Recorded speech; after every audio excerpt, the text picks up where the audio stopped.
Hey all, Hibber here. So we have finally reached the one-on-one ranked season. And I'll be honest with you, I wasn't that interested in this actually, but then I played it and I absolutely loved it. It's just so intense, really is. Especially if you get matched against a good player and like the smallest mistake is going to make or break you. It's a lot of fun. So, of course, I gave some thought to what ship would I play in this first tier 3 season here. And I quickly decided on the Danai.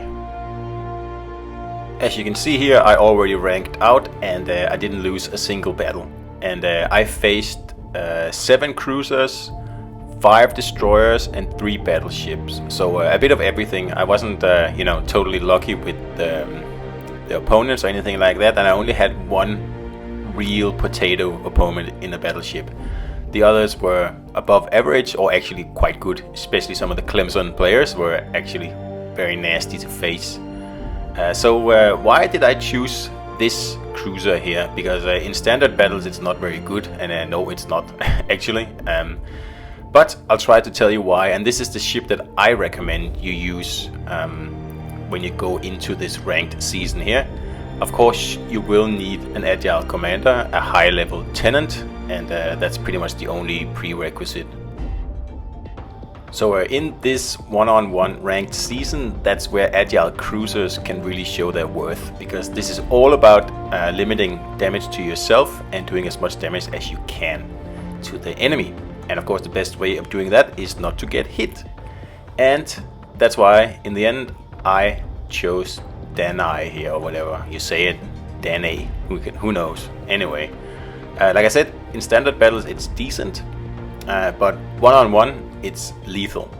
So I have Tenant here, Azure Lane Baltimore and Takao, just standard agile build, and then of course I have Ingenious, and for the next row we have Full Speed Ahead, Velocious, Steer Clear and Fully Packed. And Fully Packed will give you an extra of all consumables, which is also very important in this one-on-one thing here. And of course I have the main battery traverse speed. I don't have the accuracy, because you don't need that. So the most important thing about this cruiser is that it has a repair party. And with an agile build you get no less than 3 repair parties, and trust me, that helps a lot in case you mess up, which of course happens sometimes. Another must in this 1 versus 1 here is obviously a sonar, and that's why I don't play the Italian cruisers, because they don't have one. Other than that, they actually look pretty good. And I wouldn't play any ship without a sonar actually in this ranked. So then having both a heal and a sonar simply makes it my pick. So the biggest downside to this cruiser here is the fact that you don't have high explosive shells. You only have armor piercing to really make things work for you, and of course that's not bad at all. Reload time of 7.9 seconds, and you have 6 guns, so not bad at all. But the main problem is that you're not able to burn down battleships, so you can't kite away and burn them down. That's just not going to work. But for that problem, you do have something called torpedoes.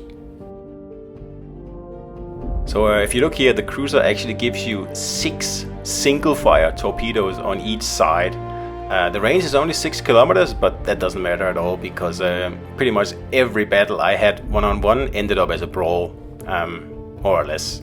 So the range is not a problem at all, and they reload fast, 71 seconds, and like I said, they are single fire, meaning that you can really pull off some very, very tricky stuff that other ships just can't. So next up, just look at the agile build here. The maneuverability, 4.5 rudder and 34 knots. So it's not the most agile, it's not the fastest, but it's still enough for you to avoid pretty much any incoming shells unless you are brawling, more or less. And pretty much the only thing more agile is Iwaki and Yubari, and Yubari doesn't have sonar, and Iwaki doesn't have a heal. So in the end, I think Deni is the best of both camps.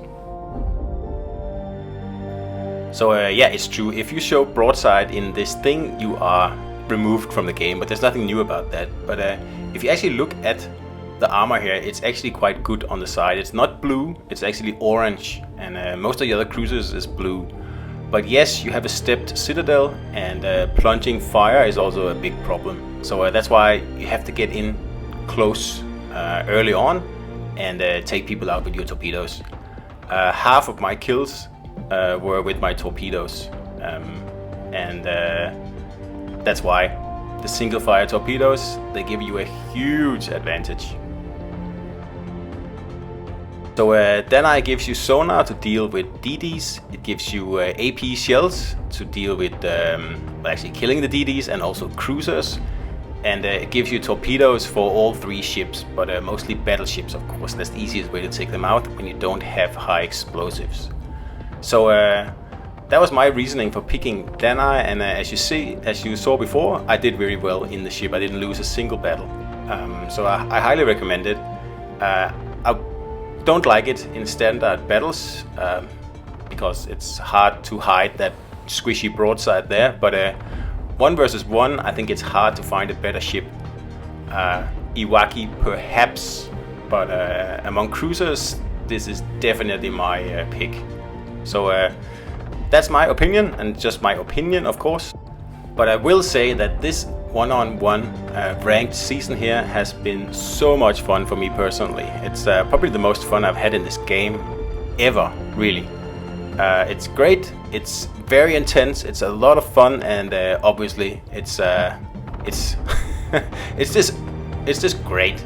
Actually, that's what it is. I highly recommend you play it, definitely. So that was my 5 cents, 10 cents here, give or take. So hope you enjoyed the video, and I'll see you maybe in the next ranked season.